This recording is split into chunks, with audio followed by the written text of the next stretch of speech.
Hello दोस्तों, तो फिर से आपका स्वागत है। आज का टॉपिक है डेटा डिस्कशन में लिम्फोग्रेन्युलोमा वेनेरियम। तो ये एक सेक्सुअली ट्रांसमिटेड डिजीज़ है जो बैक्टीरियल इन्फेक्शन है। और अगर इन्फेक्शन लगता है और प्रॉपर डॉक्टर से ट्रीटमेंट लेते हैं तो परमानेंटली क्योर भी हो सकता है, टिल आपको सेकंड इन्फेक्शन ना लगे तब तक। लेकिन अगर सिम्टम्स देखने जाए तो लिम्फोग्रेन्युलोमा वेनेरियम यानी कि एलजीवी है। ये टिपिकली कह सकते हैं कि सेक्सुअल एक्टिविटी में अर्लियर डेज में male to male sexual activity यानी कि होमोसेक्सुअल एक्टिविटी में पाया गया था, लेकिन अभी मेल और फीमेल दोनों में ये पाया जाता है इन्फेक्टिव पार्टनर से नॉन इन्फेक्टिव पार्टनर पे। कॉमनली नॉन सेक्सुअल एक्टिविटी करते हैं जब प्रॉपर बेरियर कॉन्ट्रासेप्टिव यूज़ नहीं करते तब होता है। तो एनल है, वजाइनल है, ओरल सेक्स करते तब ये फैल सकता है। और उसके अलावा कह सकते हैं कि भाई अगर इसके बॉडी सिक्रेशंस फ्लूइड है, जैसे कि एनल या वजाइनल रीजन से अगर इन्फेक्टिव पार्टनर से नॉन इन्फेक्टिव पार्टनर का अगर सेक्सुअल कॉन्टैक्ट होता है तो भी ये फैल सकता है। रेयरली कह सकते हैं कि मदर टू बेबी भी ये ट्रांसफ़र हो सकता है। अगर सिम्टम्स देखने जाए तो जनरलाइज बॉडी एक है, फीवर है, वीकनेस है, टायर्डनेस है, सोर थ्रोट है।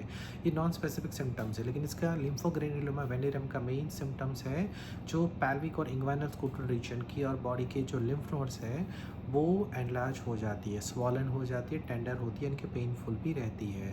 और अगर आप ट्रीटमेंट नहीं लेते हो, प्रॉपर डॉक्टर से कंसल्ट नहीं करते हो तो लॉन्ग टर्म पे ये लिम्फेटिक ग्लैंड्स पे एब्सेस फॉर्मेशन होता है और जेनेटल स्ट्रक्चर, रेक्टल स्ट्रक्चर और कह सकते कि एलिफेंटियासिस जो रेयरली हो सकता है और इनफर्टिलिटी भी हो सकता है।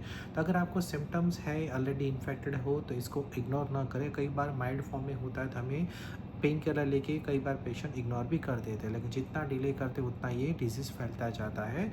और इसमें कोई डरने की बात नहीं है, कोई जानलेवा नहीं है, लेकिन लॉन्ग टर्म कॉम्प्लिकेशन अगर अनट्रीटेड है तो कर सकता है। तो करना क्या है, सिम्टम्स है तो तुरंत अपने नज़दीकी डॉक्टर से कंसल्ट करें, प्रॉपर ट्रीटमेंट लीजिए, रेगुलर फॉलोअप लीजिए। Mark my words, proper antibiotic course चलता है तो आपका ट्रीटमेंट से कम्प्लीटली क्योर भी हो सकता है। और फ्यूचर में अगर जब सेक्सुअल एक्टिविटी करते हैं तो प्रिवेंशन के एस्पेक्ट में देखें तो बेरियर कॉन्ट्रासेप्टिव्स या कॉन्डम्स हमेशा यूज़ करें, अपने एक पार्टनर से हमेशा वफादार रहे। और अगर मान लो कि बाई चांस अगर इन्फेक्शन लग भी गया है तो प्रॉपर डॉक्टर से कंसल्ट करें, रेगुलर फॉलोअप लें, तो प्रॉपर ट्रीटमेंट से आपको कम्प्लीटली क्योर भी लिम्फोग्रेन्युलोमा वेनेरियम एलजीवी ठीक भी हो सकता है। आई होप ये आपको वीडियो अच्छा लगा होगा और ऐसे ही डेली हेल्थ अपडेट्स के लिए हमारे चैनल के साथ बने रहिए और अगले वीडियो तक इजाज़त दीजिए। तब तक के लिए बाय।